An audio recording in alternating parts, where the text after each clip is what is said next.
Hello friends, I am Dr. Kuldeep Mohadikar. In this video, I will be presenting my 16th chapter from my series Chapters from the History of English Literature. This chapter is entitled as The Precursors of the Romantic Revival.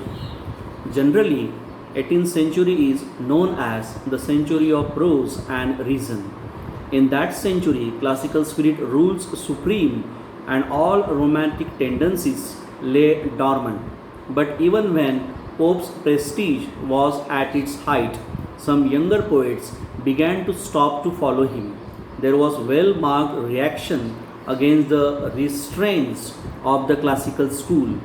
There was the multicolor light of romanticism started spreading its influence towards the end of the 18th century.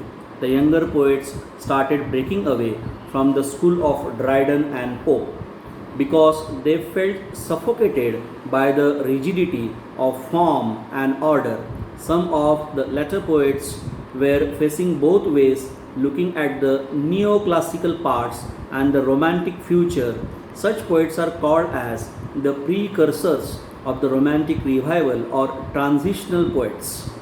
These poets show some of the romantic qualities of the Elizabethan age. What are the qualities? The first quality is liberalism in literature, which means not much worried about rules and conventions. They believe in individual poetic inspiration. Second, their poetry appeals more to heart rather than to head. It is full of passions, imaginations, emotions, and is lyrical. Third, they have a love for the wild, fantastic, and abnormal and supernatural. Fourth, they show a new appreciation of the world of nature, and their poetry is no longer drawing room poetry. It has come out of city. Fifth one, the poets show more concern for the individual than the society. Thus, the poetry became, we can say, more subjective, or subjectivity is there. Sixth one, they show much greater interest in middle age and are influenced by the spirit of Renaissance. And finally, seventh one, there is strong reaction against the heroic couplet, and the poets made experiments with new stanza forms. These are some of the important romantic traits that are seen in a small measure in some of the later 18th century poets. But these poets are not totally free from influence of Pope and Dryden.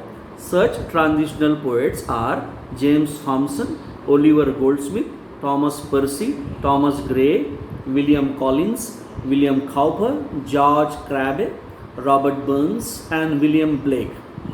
So we will see the first one among them, that is James Thomson. James Thomson is the most original and influential poetic figure which exists between Pope and Gray. Edmund Gosse calls him, I quote, the higher apparent to the throne of Pope, I unquote. Thomson broke away from the traditions of his school. He gave up heroic couplet and expressed himself in blank verse and Spenserian stanza. His Seasons is important for accurate and sympathetic descriptions of natural scenes. His Castle of Indolence, written in Spenserian stanza, captures much of imaginative colors of the Elizabethan poets. Then we come to Oliver Goldsmith, second one of the precursors of romantic revival. Though Goldsmith was quite intimate with Dr. Johnson, yet he showed the romantic traits in his poems, The Deserted Village and The Traveller. Natural description, a peculiar note of sentiment and melancholy, and humanitarian outlook for the poor villagers bring him closer to the romantics of 19th century. Then there was Thomas Percy. Percy is known for his compilation of ballads, sonnets, historical songs, and metrical romances, which he published in 1765 under the title The Relics of Ancient English Poetry. This book revived public interest in romantic poetry of the Middle and Elizabethan ages. Wordsworth was very much influenced by Percy.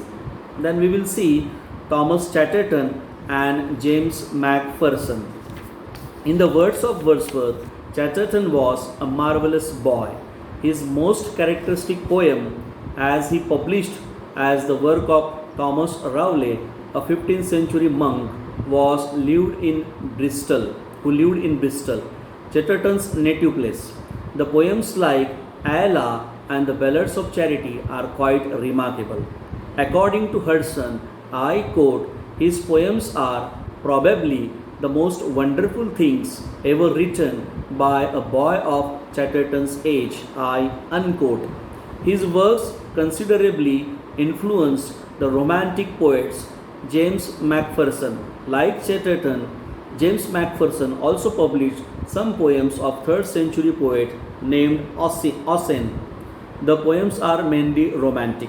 They transport the reader to a new world of heroism and supernaturalism.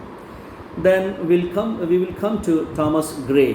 One of the most important precursors of Romantic revival is Thomas Gray. His elegy written in the country churchyard has made him immortal. He started his career as classical poet and ended as a genuine romantic. He, as Hudson says, I quote, his work is a kind of epitome of the changes which were coming over the literature of his time. I unquote. His elegy is full of romantic spirit, description of nature, note of melancholy, love for common men, and the twilight atmosphere. Then we will see William Collins. William Collins is a fine combination of the classical and the romantic spirit. His ode on the popular superstitions of the Highland foreshadows the world in which Coleridge delighted. In his poems, there is purity of music and clarity of style. Then William Cowper. He is the blend of the old and the new. His famous poem, The Task, is written in blank verse. It contains the famous line, God made the country and man made the town. It indicates his love for nature and simplicity. Then Robert Burns, the Scottish poet, had romantic lyricism, humor, pathos, and sympathy with nature and the sons of the soil. His most beautiful lyrical poem, My Love is Like a Red, Red Rose, is quite sentimental and romantic. Then we come to the last precursors of the Romantic revival, that is William Blake. Blake was total rebel who revolted against all social, political and literary conventions of 18th century. He is even more romantic than the romantic poets of 19th century. He is well known for his songs of innocence and songs of experience. Everybody know. Blake's passion for freedom was akin or related to that which moved Wordsworth, Coleridge and Shelley in their early years.